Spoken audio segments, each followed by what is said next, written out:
Brain rote എന്ന വാക്ക് നിങ്ങൾ കേട്ടിട്ടുണ്ടോ? 2024 വേർഡ് ഓഫ് ദി ഇയർ ആയിട്ട് ഓക്സ്ഫോർഡ് തിരഞ്ഞെടുത്ത വാക്കാണ് ബ്രെയിൻ റോട്ട്. ഈ വാക്കിന്റെ അർത്ഥം തലച്ചോറിന്റെ അപജയം എന്നാണ്. ഈ വാക്ക് എന്തുകൊണ്ട് വേർഡ് ഓഫ് ദി ഇയർ ആയി എന്ന് ചോദിച്ചാൽ ഇന്നത്തെ യുവതലമുറ നേരിടുന്ന ഏറ്റവും വലിയൊരു പ്രശ്നമാണ് ഈ ബ്രെയിൻ റോട്ട് എന്നത്. അതിന് കാരണം വേറൊന്നുമില്ല, സോഷ്യൽ മീഡിയയുടെ അമിതമായിട്ടുള്ള ഉപയോഗമാണ്.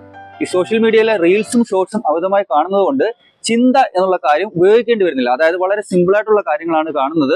നമ്മൾ പറയാറില്ലേ, തലച്ചോറ് മാറ്റി വെച്ചിട്ട് കണ്ടാൽ മതി എന്ന്. അതുപോലുള്ള കാര്യങ്ങളാണ് കാണുന്നത്, ചിന്തിക്കേണ്ട ആവശ്യം വരുന്നില്ല. അതുകൊണ്ട് തന്നെ തലച്ചോറിന്റെ ചിന്ത ഉപയോഗിക്കേണ്ട ആവശ്യം വരുന്നില്ല. അപ്പോൾ അത് തലച്ചോറിന്റെ അപചയത്തിന് കാരണമാകുന്നു, അഥവാ ഡിറ്റോറിയേഷന് കാരണമാകുന്നു. ഈ ബ്രെയിൻ റോട്ട് എന്ന വാക്ക് ആദ്യമായിട്ട് ഉപയോഗിച്ചത് ദ വാൾഡൻ എന്ന ബുക്കിൽ ഹെൻറി ഡേവിഡ് തോറോ ആണ്. അന്ന് അദ്ദേഹം അത് ഉപയോഗിച്ചത് ലളിതമായ ജീവിതശൈലി കൊണ്ട് തലച്ചോറിനുണ്ടാകുന്ന മാറ്റങ്ങളെ സൂചിപ്പിക്കാനാണ്. എങ്കിൽ ഇന്ന് യുവതലമുറ മാത്രമല്ല, എല്ലാവരും റീൽസിനും ഷോർട്സിനും അഡിക്റ്റ് ആണ്.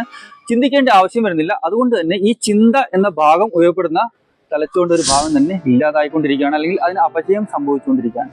ഏകദേശം 25 മില്യൺ വർഷം മുമ്പാണ് മനുഷ്യന് വാലില്ലാതായത്. വാലില്ലാതാകുന്നതിന് ഏറ്റവും പ്രധാനമായിട്ടുള്ള ഒരു കാരണമായിട്ട് ചില ശാസ്ത്രജ്ഞരെങ്കിലും ചൂണ്ടിക്കാണിക്കുന്നത് വാലിന്റെ ഉപയോഗം കുറഞ്ഞതുകൊണ്ട് അത് ചുരുങ്ങി ഇല്ലാതായി എന്നതാണ്.